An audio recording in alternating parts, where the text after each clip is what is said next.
अस्सलाम वालेकुम। अस्सलाम वालेकुम। आज हम बात करेंगे जो लोग मुल्क से बाहर शादी करते हैं, जिनको शादी करके बाहर हम उन लड़कियों के बारे में बात करें जिनको शादी करके अपना मुल्क छोड़कर बाहर जाना पड़ता है और उनको क्या क्या चैलेंजेस का सामना करना पड़ता है। इस बारे में हम आज बात करेंगे।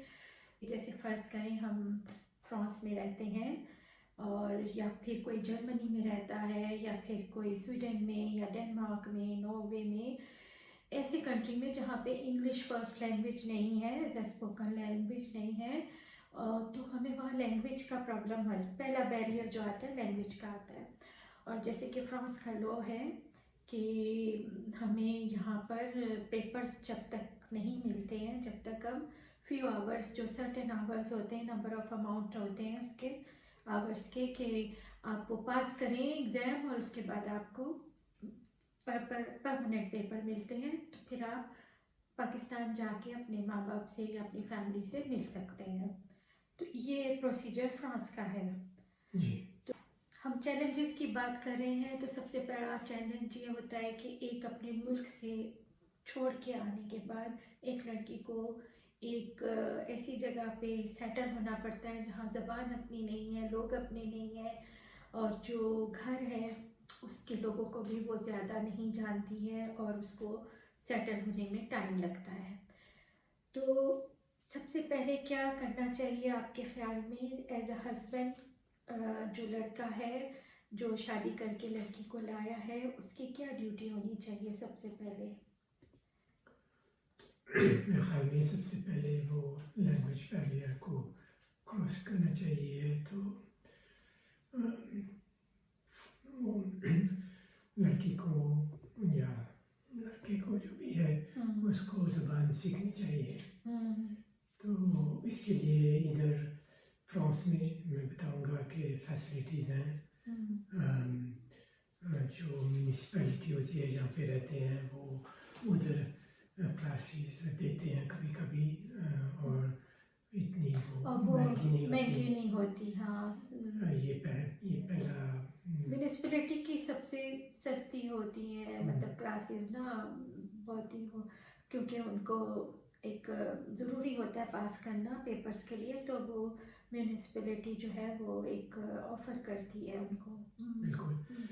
या फिर दूसरी पॉसिबिलिटी है कि अलियांस फ्रांसाइज कोर्सेज लें। अलियांस फ्रांसाइज ये एक ऑर्गेनाइजेशन है जो पूरी दुनिया में है जो फ्रेंच लैंग्वेज को प्रमोट करती है। और उनका मेथड बहुत अच्छा है मंसूर, मैंने उसी से किया है और फ्यू मंथ्स आप फ्लुएंट हो जाते हैं और आपको ग्रामर आ जाती है, आपको फोनेटिक आ जाता है। तो वो उसको अफोर्ड करना, हाँ, वो महंगा होता है, हो सकता है कि महंगा हो, लेकिन जहाँ तक मुझे मालूम है यहाँ पे पाकिस्तानी जो है वो काफ़ी वेल ऑफ हैं और they can afford it easily. कुछ हैं जो नहीं भी कर सकते हैं, मैं ये जनरलाइज नहीं कर रही हूँ कि सभी वेल ऑफ है, मगर ये कि बहुत सारे लोग जो हैं इसको अफोर्ड कर सकते हैं। और ये एक टाइप का इन्वेस्टमेंट भी है, आप फैमिली में इन्वेस्ट करते हैं किसी चीज़ को, एजुकेशन में, लैंग्वेज में, वो आपको बाद में जाके आपको उसका बहुत फ़ायदा होता है। तो आप बताएं क्या फ़ायदा होता है इसका? हाँ, लैंग्वेज तो सब जगह इस्तेमाल होगा जब आप घर से बाहर निकलेंगे, डॉक्टर के जाएंगे, डॉक्टर के, या सौदा लेना है, दुकान में कुछ पूछना है किसी से, शुरू में समझ में नहीं आता है, ट्रांसपोर्ट में बिल्कुल लेना है, और सबसे ज़्यादा जब बच्चे होते हैं तो स्कूलिंग में बहुत ज़रूरी होता है कि आप जो टीचर्स के साथ आप बात कर सकें, डिस्कस करें, और जो पेरेंट्स की मीटिंग्स होती हैं इधर स्कूल में उसको आप अटेंड करें और समझें जो भी बताया जाता है।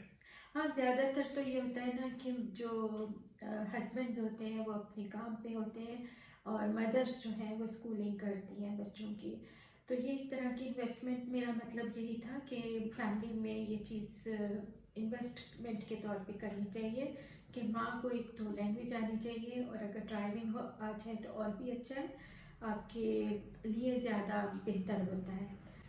तो एक چیز ہے جو میں ضرور یہ بات کہنا چاہوں گی کہ ہمارے یہاں بہت سارے لوگ اپنی بہوؤں کو یا اپنی بیویوں کو پرائیورٹی نہیں دیتے ہیں کہ وہ لینگویج کورس کریں.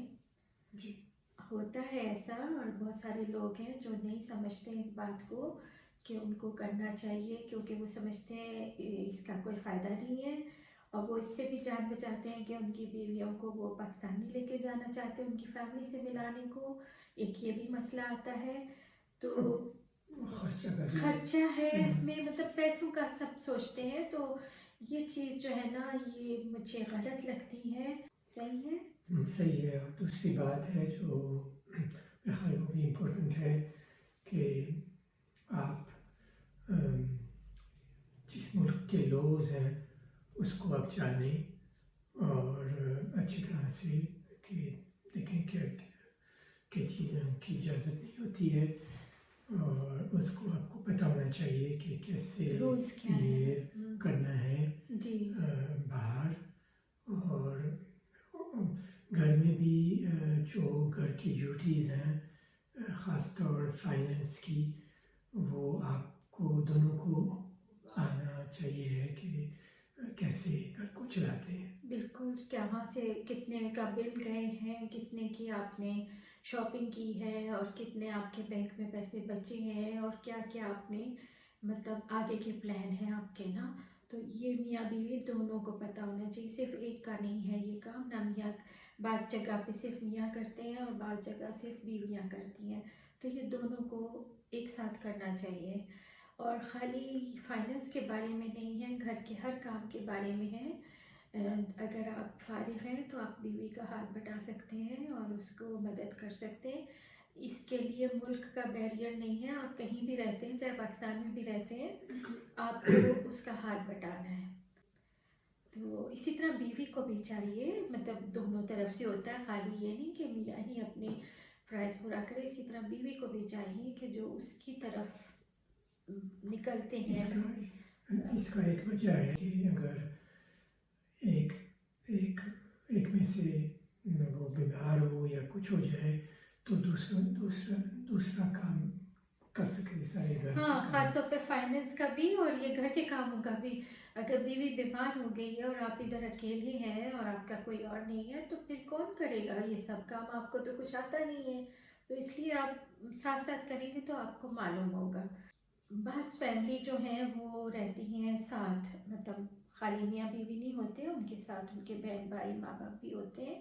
اور ایک فیملی، جوائنٹ فیملی سسٹم ہوتا ہے، وہ یہاں پہ اکثر فیملیز میں دیکھا گیا ہے.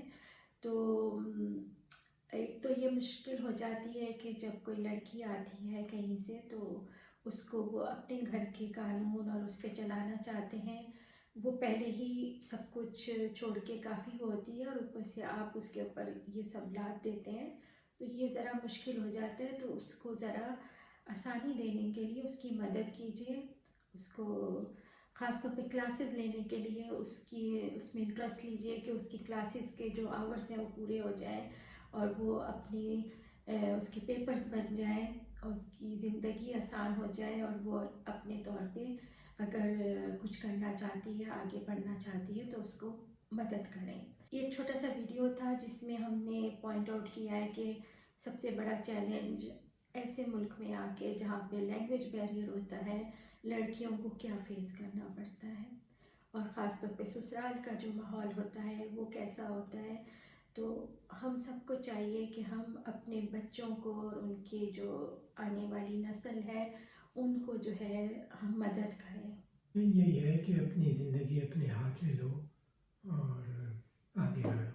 ہاں، یہ آپ کی زندگی ہے. خاص طور پہ ان لڑکیوں کو میں کہوں گی کہ یہ آپ کی زندگی ہے، آپ نے اپنے ہاتھ میں لینی ہے. اپنے آپ سے آگے بڑھیے، اپنے حق کو استعمال کیجیے اور اپنا خیال کیجیے. ٹھیک ہے؟ اس کے ساتھ اجازت چاہتے ہیں. خدا حافظ. خدا حافظ.